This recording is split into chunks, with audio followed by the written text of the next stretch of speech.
குழந்தைங்களுக்கு ரொம்ப பிடிச்ச வெண்ணெய் போட்டு எப்படி செய்கிறது பார்க்கலாம். அதுக்கு இந்த அளவால் ஓரளவு அரிசி எடுத்துக்கலாம். புழுங்கல் அரிசி எடுத்துருக்கேன். இது தண்ணி ஊற்றி கழுவிட்டு ஊற வைக்கணும். ஒரு 2 மணி நேரம் ஊற வைக்கலாம். இதே அளவில் கால் அளவு கடலை பருப்பு எடுத்து தண்ணி ஊற்றி ஊற வைக்கணும். ஊற வச்ச கடலை பருப்பை குக்கரில் வச்சு 3 விசில் வரணும். இந்த அரிசியை தண்ணி ஊற்றி அரைச்சிக்கலாம். தோசை மாவு பாத்திரத்துக்கு அரைச்சிக்கலாம். ஒரு பாத்திரத்தில் நம்ம அரைச்சி வச்சுருக்கோம் இல்லைங்களா, அந்த மாவை சேர்க்கணும். ஒரு கிளாஸ் தண்ணி கருத்து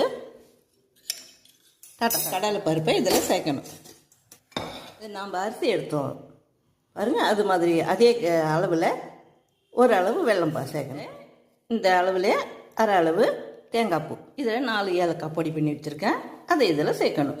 ஒரு 2 ஸ்பூனு நெய் சேர்க்கணும். வறுத்த முந்திரி பருப்பு மாவில் வெண்ணெய் போட்டு செய்து சாப்பிட்டு பாருங்கள். குழந்தைங்களாம் ரொம்ப பிடிக்கும் இது.